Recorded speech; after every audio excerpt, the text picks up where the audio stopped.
Hello friends, आज हम देखने वाले कल के लिए निफ्टी का सेंटीमेंट और समझने की कोशिश करेंगे कल निफ्टी कैसे रिएक्ट कर सकता है डेटा के हिसाब से। और ये भी देखेंगे कि कल जो ईओडी डेटा बना था उसके हिसाब से आज निफ्टी चला या नहीं चला। चलिए शुरू करते हैं। पहले हम कल का डेटा देख लेते हैं। तो कल के डेटा में एफआईएस की जो थी यहाँ पे बाइंग पोजीशंस थी, डीआईएस की जो थी यहाँ पे सेलिंग थी। तो नेट एक्टिविटी जो है वो बाइंग की हुई थी। तो इक्विटी के हिसाब से जो सेंटीमेंट था वो ऊपर की तरफ था। फ्यूचर्स के अंदर में अगर आप देखोगे तो बेरिश एक्टिविटी थी, मतलब शॉर्ट की ज़्यादा पोजीशन थी क्लाइंट की। एफ डी आई की जो थी वो बेरिश थी, क्योंकि लॉन्ग पोजीशन ज़्यादा कट हो गई थी जिसके कारण उनका सेंटीमेंट बेरिश हो गया था। एफ आई एस की यहाँ पे बुलिश ज़रूर दिख रही है पर पोजीशन उतनी ज़्यादा नहीं है। प्रोज जो है वो 10,500 के आसपास में लॉन्ग पोजीशंस बनाए, जिससे उनका सेंटीमेंट जो था वो बुलिश हो गया था। ऑप्शंस के अंदर अगर आप देखोगे तो क्लाइंट जो थे वो बुलिश थे, डी आई जो थे वो बेरिश थे, और डी आई एस की ये जो पोजिशंस थी पुट लॉन्ग की पोजिशंस थी। और एफ आई जो है वो बेरिश है और प्रोज जो थे वो बेरिश थे। तो हम ये बात करते कि ये वाली पोजीशन जो प्रोज की है कॉल शॉट की पोजीशन है, और एफ आई की ये वाली जो पोजीशन है ये कॉल शॉट और पुट लॉन्ग की पोजीशन है। तो जिसके कारण एक बार तो भी मार्केट को नीचे की तरफ जाना चाहिए था। तो हमने ये भी बात करते थे कि अगर मार्केट ऊपर खुलेगा तो एक बार तो भी नीचे की तरफ जाएगा। तो आज हम देख लेंगे कि वो नीचे की तरफ गया क्या। और हमने ये भी बात करे थे कि शायद शॉर्ट में किया था मैंने बात ये कि ये जो पोजीशन है ये एक्सपायरी के लिए, ठीक है। तो याद रखिए कि अगर ये जो भी दिन पे बनी होती है तो वो दिन की जो कैंडल है एक्सपायरी को तोड़ना थोड़ा सा मुश्किल ही हो जाएगा, क्योंकि वहाँ पे कॉल शॉट की इतनी ज़्यादा पोजीशंस है। आप ये समझ के चलिए कि उसके हाई को तोड़ना थोड़ा सा मुश्किल है कल के दिन, क्योंकि कल की एक्सपायरी है इसीलिए। अब हम चार्ट पे देख लेते हैं कि आज मार्केट कैसे चला। तो जो मार्केट की क्लोजिंग तकरीबन यहाँ के ही आई थी, एवरेज क्लोजिंग, और मार्केट ऊपर ओपन होता है और उसके बाद में थोड़ा सा ऊपर नीचे होकर के ऊपर जा कर के फिर नीचे गिरता है, ठीक है। जो हमारी बात हुई थी कि एक बार तो भी मार्केट नीचे की तरफ आएगा। तो जब मार्केट नीचे की तरफ आता है तब यहाँ कहीं पे पुट शॉर्ट की एक्टिविटी स्टार्ट हो जाती है। तो पुट शॉर्ट की जब एक्टिविटी होती है तब मार्केट ऊपर की तरफ जाना चालू हो जाता है। तो जब मार्केट ऊपर जाता है तो यहाँ पे इस जगह पे, अब यहाँ पे इस टाइम तक के कॉल शॉट भी है और पुट शॉट भी है। नॉर्मली मार्केट को यहाँ पे साइडवेज हो जाना चाहिए था, लेकिन अब यहाँ पे जो है पुट शॉट की जो पोजीशंस है वो कट जाती है। जो यहाँ बनी थी वो यहाँ पे कट गई। कटने के बाद में आप देख सकते हो कि मार्केट फिर नीचे की तरफ आ गया। अब ये पोजीशन जो है ये कैंडल्स पे तो दिखेंगी नहीं, आपको जो है वो डेटा एनालिसिस ही करना पड़ेगा और पोजीशन को ट्रैक करना पड़ेगा, तब जा कर के आप इसको समझ पाओगे। फिर उसके बाद में सिर्फ शॉर्ट पोजीशंस बनते रही इन द मनी में और मार्केट नीचे जाते रहा, और पुट लॉन्ग की पोजीशंस भी थी, तो उसके कारण मार्केट नीचे की तरफ गया।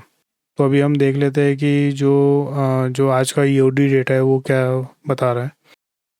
तो यह आज का डेटा है। इक्विटी के अंदर में आज जो है एफ की 2200 करोड़ की बाइंग थी, डी की जो थी 700 करोड़ की सेलिंग थी। तो नेट एक्टिविटी देखोगे तो वो पॉजिटिव हुई हुई है। इसका मतलब सेंटीमेंट जो इक्विटी के हिसाब से ऊपर की तरफ है। फ्यूचर्स के हिसाब से अगर बात करें तो सब की सब पोजीशंस कटी हुई है, सब प्लेयर्स की पोजीशंस कटी हुई है। तो अभी हमने थोड़ी देर पहले जो कल का ईओडी डेटा देखे थे उसके हिसाब से उन्होंने लॉन्ग पोजीशंस बनाए थे, पर आज उन्होंने कट कर दिए। तो ये याद रखिए कि उन्होंने ये वाली पोजीशंस लॉस में कट करे हैं रोज ने, और एफ की यहाँ पे शॉर्ट पोजीशन जो है वो नीचे ही जाते जाते कट हुई होंगी। तो प्रोज जो है वो लॉस में ये पोजीशंस कट करे हैं। तो कॉन्ट्रैक्ट अगर निगेटिव है, मतलब कि कट हुए है और प्राइस अगर नीचे की तरफ है तो लॉन्ग अनवाइंडिंग उसे बोला जाता है। इंडेक्स ऑप्शंस के अंदर में क्लाइंट जो है वो बुलिश पोजीशंस बनाए, डी यहाँ पे जो है वो पुट लॉन्ग की थोड़ी बहुत पोजीशंस बनाए। आप इसको इग्नोर भी कर सकते हो, इससे ज़्यादा पोजीशंस होनी चाहिए जैसे कल बनी थी। एफ जो है वो बेरिश पोजीशंस बनाए, तो ये भी उतनी ज़्यादा पोजीशंस नहीं है। प्रोज जो है वो बेरिश पोजीशंस बनाए। अब ये जो पोजीशंस है कॉल शॉर्ट की पोजीशंस है। मैं आखिरी में बताऊंगा कि ये पोजीशंस कहाँ तक के बनी है। डेटा उतना कुछ ऑप्शंस का उतना बेरिश नहीं है जैसा कल था। तो सेंटीमेंट थोड़ा बहुत तो नीचे की तरफ ही है। तो कल के लिए जो इस डेटा के हिसाब से तो व्यू तो नीचे की तरफ ही बन रहा है। मतलब कि अगर मार्केट ऊपर भी ओपन होगा तो भी एक बार तो भी नीचे की तरफ जाएगा, ऐसा कुछ व्यू बन रहा है। अभी हम ऑप्शन चैन का डेटा देख लेते हैं जिससे हमें थोड़ी सी और कंफर्मेशन मिल जाए। अगर आप ऑप्शन चैन के अंदर में कॉल के तरफ के अगर कॉन्ट्रैक्ट देखोगे आउट ऑफ द मनी में, तो वहाँ पे ओपन इंटरेस्ट बिल्डअप हुआ है। अगर आप पुट की तरफ के कॉन्ट्रैक्ट देखोगे इन द मनी के, तो वहाँ पे कॉन्ट्रैक्ट कट हुआ है। तो ये समझ के चलिए कि मार्केट का सेंटीमेंट नीचे की तरफ ही है। और अगर आप 500 के ऊपर में कॉन्ट्रैक्ट देखोगे तो वहाँ पे कॉन्ट्रैक्ट जो है वो कट हुआ है, तो सेंटिमेंट 500 के भी नीचे है। पर 400 और 450 पे देखोगे तो वहाँ पे अप्रॉक्सीमेट सेम ही क्वांटिटी का कॉन्ट्रैक्ट ऐड है। तो यहाँ पे जो है पोजीशंस ऐड है, तो इसका मतलब है कि यहाँ पे थोड़ा सा बेस ले सकता है। अब बेस कैसे बोल रहे हैं हम, क्योंकि अगर आप ये वाली आईवी देखोगे तो यहाँ पे जो है आईवी जो है इन द मनी में डिक्रीज़ हो रही है। मतलब अगर आप यहाँ से आप देखते चलोगे तो इन द मनी में आईवी डिक्रीज़ हो रही है। तो आईवी डिक्रीज़ का क्या मतलब है, ये पुट की तरफ से यहाँ से सेंटिमेंट ऊपर की तरफ बन रहा है ना। पुट की तरफ से मार्केट का सेंटिमेंट ऊपर की तरफ बन रहा है। लेकिन जब हम कॉल की तरफ जाते हैं तो कॉल की तरफ हमें ये देखने को मिलता है कि आईवी के हिसाब से जो आईवी कर्व बन रहा है वो इधर बन रहा है, मतलब 1652 पे यहाँ पे। और ये जो स्ट्राइक प्राइस है ये है 23,600 पे। तो आप ये समझ के चलिए कि जो मार्केट है ऊपर की तरफ आ सकता है 23,600 पे, फिर वहाँ से एक रिट्रेसमेंट ज़रूर आना चाहिए ऑप्शन चेन के हिसाब से। तो मार्केट इन द मनी में तो ज़्यादा नहीं जाने की प्रोबेबिलिटी कम है, मतलब 600 के ऊपर जाने की प्रोबेबिलिटी कम हो जाती है, ये हमें ऑप्शन चेन बता रही है।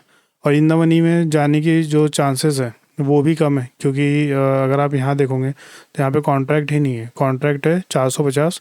और यहाँ पे अगर आप देखोगे तो बहुत हो गया तो 400 के ऊपर में कॉन्ट्रैक्ट तो नहीं है पर वॉल्यूम है, एक्टिविटी चल रही थी। मतलब कि इसके किसी को लग रहा था कि यहाँ पे आ सकता है, तो शायद वो कल फिर से एक्टिविटी करना स्टार्ट कर दे। तो ऑप्शन चेन के हिसाब से तो साइडवेज टू बुलिश ही टाइप लग रहा है जो ऑप्शन चेन हमें बता रही है, क्योंकि साइडवेज ऐसे कि मार्केट का ज़्यादा बड़ा अप मूव अपसाइड नहीं हम कंसिडर कर रहे। और जो साइडवेज इसलिए क्योंकि कल के एक्सपायरी है, तो हो सकता है कि साइडवेज होके ही प्रीमियम डीके हो जाए। तो याद रखिए अगर 600 पे आता है तो एक रिट्रेसमेंट तो आना ही चाहिए, मतलब ऊपर ऊपर जाता है तो फिर उसके बाद 600 के नीचे में प्राइस मतलब आने के चांसेस बढ़ जाते हैं। रैप अप कर लेते हैं और जो भी डेटा देखा उसके हिसाब से हम कल के लिए लेवल्स निकाल लेते हैं। तो अभी हमने जो ऑप्शन चैन के हिसाब से देखा वो पहले देख लेते हैं। तो वो हमने देखा कि 23,600 के ऊपर में कॉल शॉर्ट का आईवी कर्व बन रहा है, तो इसके तोड़ने के चांसेस थोड़े से कम हो जाते हैं। मतलब कि अगर मार्केट ऊपर भी गया तो ऐसा रिट्रेस करके नीचे की तरफ में आ सकता है। ठीक है, अगर इसको तोड़ना भी है तो भी रिट्रेस करेगा फिर उसके बाद ही तोड़ेगा, ऐसा कुछ। और जो लाइव मार्केट के अंदर जो मुझे दिख रहा था वो ये दिख रहा था कि 450 और 400 के ऊपर में कॉल शॉट और जो पुट शॉट है वो भी 450 और 400 पे। तो ये आप समझ के चलो कि इस एरिया के अंदर में 450 और 400 पे थोड़ा सा टाइम बिता सकता है मार्केट कल। और वो जो सी और पी की शॉर्ट पोजीशन एक साथ ही बनी है, तो अगर मार्केट को 400 के नीचे भी जाना है तो भी थोड़ा सा टाइम बिताएगा, टाइम बिता करके ही वो नीचे की तरफ तोड़ना चाहिए।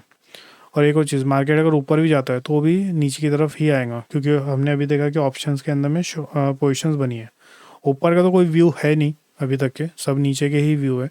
ये तो सिर्फ ऑप्शन चेन के हिसाब से हमने 600 करें कि आप अगर आपका व्यू अगर ऊपर की तरफ है तो आप अगर मार्केट ऊपर भी जाता है तो आप 600 पे तो एक बार तो भी एग्ज़िट हो जाओ, उसके हिसाब से हम ये मार्क कर रहे हैं। लेकिन जो है जो पूरे जो व्यू है जो मुझे सेटअप पे दिखा, मतलब मेरा जो डेटा एनालिसिस के हिसाब से जो भी मैं देखता हूँ उसके हिसाब से 450 और 400 ही मुझे दिख रहा था आखिरी तक। आखिरी में जो दिख रहा था मतलब यहाँ से दिखना चालू हुआ था और वो कंटिन्यूस मेरे को वही लेवल्स दिख रहे थे। और कल की एक्सपायरी है तो उसमें बैंक निफ्टी का भी आज जो पैसा फ्लो हुआ है ज़्यादा वो बैंक निफ्टी में फ्लो हुआ है। ये स्टॉक एज की वेबसाइट है। यहाँ पे अगर आप आज का डेटा चेक करोगे तो आपको देखने को मिलेगा कि आज जो है बैंक निफ्टी के अंदर में पैसा फ्लो हुआ है। इसका मतलब ये है कल के दिन आपको बैंक निफ्टी के अंदर में अच्छी एक्टिविटी देखने को मिल सकती है। ठीक है, वो कैसी भी टाइप की हो सकती है, मुझे अभी मैंने अभी तक जा करके चेक नहीं करा कि वो किस टाइप की पोजीशंस है।